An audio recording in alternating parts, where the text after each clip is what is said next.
छत्रपती शिवाजी महाराज की, क्रांतीवीर क्रांतीसूर्य महात्मा फुलेंचा, डॉक्टर बाबासाहेब आंबेडकरांचा आज के आनंद की जय म्हणाला. तुकडोजीबराव सांगतात आज के आनंद की. सगळ्यांचा जय जयकार आपण करतो, पण आज इथं बसले आज जो कार्यक्रम झाला आपला या आनंदाचा सारखा आनंद करतो असतो. म्हणून आज के आनंद की. जर महात्माजींनी या देशात क्रांती केली नसती तर स्वातंत्र्याची पहाट आपल्याला कधी दिसली नसती. जर महात्मा फुले यांनी स्त्री शिक्षणाची चळवळ उभी केली असती, जर महात्मा फुले यांनी स्त्री शिक्षणाची चळवळ उभी केली नसती तर माधुरी दीक्षित तुम्हाला या पडद्यावर कधी दिसली नसती. जर डॉक्टर बाबासाहेब आंबेडकरांची लेखणी या घटनेवर फिरली नसती तर या देशाची राष्ट्रपती द्रौपदी मुर्मू ही कधी झाली नसती. हे थोर उपकार त्या महापुरुषांचे. म्हणून त्या सावित्रीबाई फुले, महात्मा ज्योतिबा फुले, डॉक्टर बाबासाहेब आंबेडकर, छत्रपती शिवाजी महाराज यांच्या विचारात हे घे. ज्योतिबाच्या मळ्यानं सावित्रीच्या लळ्यानं, ज्योतिबाच्या लळ्यानं सावित्रीच्या मळ्यानं मला तिसरा डोळा दिला ग बाई या शाळेच्या फळ्यानं. तिसरा डोळा दिला ग बाई या शाळेच्या फळ्यानं. तिसरा डोळा दिला ग बाई या शाळेच्या फळ्यानं. तिसरा डोळा दिला ग बाई या शाळेच्या फळ्यानं.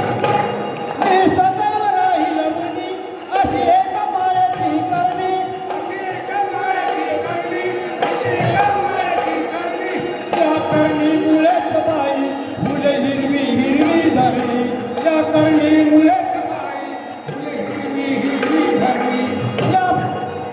या फुलणाऱ्या गळ्यानं गाव मोकळ्या गळ्यानं, या फुलणाऱ्या गळ्यानं गाव मोकळ्या गळ्यानं मला तिसरा डोळा दिला ग बाई या शाळेच्या फळ्यानं. तिसरा डोळा दिला ग बाई या शाळेच्या फळ्यानं.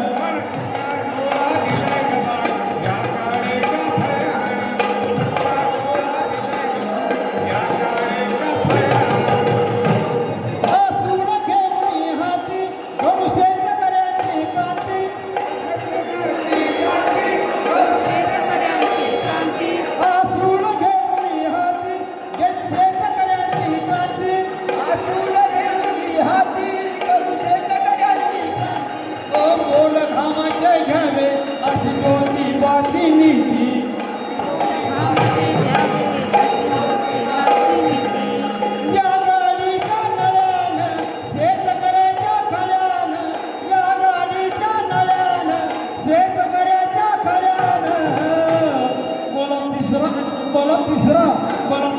डोळा दिला ग बाई या शाळेच्या फळ्यानं. तिसरा डोळा दिला ग बाई या शाळेच्या फळ्यानं.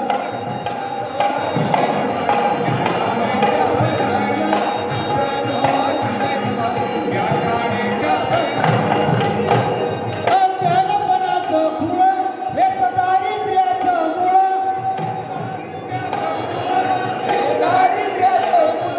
हे समाज पोखरणार तिमोड करण्या पुढं.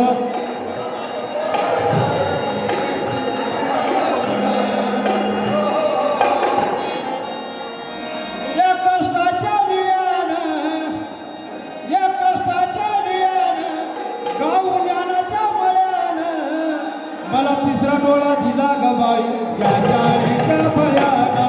तिसरा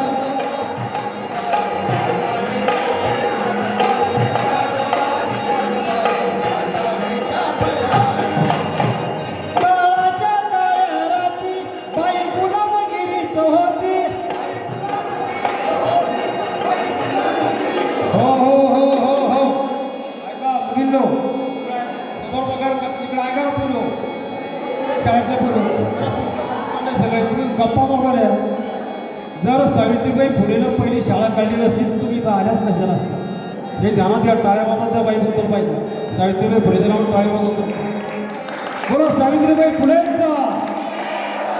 छत्रपती शिवाजी महाराजांनी हिंदवी स्वराज्याची स्थापना केली नसती ते कार्यक्रम मी झाला असता. त्यांच्यासाठी तुम्हीच टाळ्या वाजवा. कारण या तालुक्याचे नाही, या जिल्ह्याचे नाही, या राज्याचे नाही, देशाचे पुढचं भवितव्य तुम्ही जे भवितव्य होतं. म्हातारे तरुण लोक आमच्यासारखे उठून गेले. तुमच्या हातात देशाची सत्ता आहे. तुमच्यातीलच कोणी वैज्ञानिक होईल, तुमच्यातीलच कोणी देशाचे पंतप्रधान राष्ट्रपती होतील, वैमानिक होतील, शास्त्रज्ञ होईल, तुमच्यातले होतील.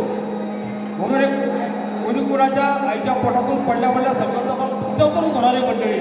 म्हणून काय सांगायचं, काळाच्या काळ्या रात्री बाई गुलामगिरीत होती.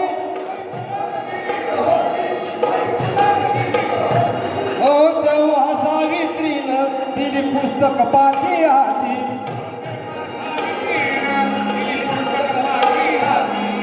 आगमानाच्या टिळ्यानं गाऊ किसांच्या गळ्यानं, आगमानाच्या टिळ्यानं गाऊ किसांच्या गळ्यानं मला तिसरा डोळा दिला गवाय या शाळेच्या फळ्यानं. तिसरा डोळा दिला गवाय या शाळेच्या फळ्यानं.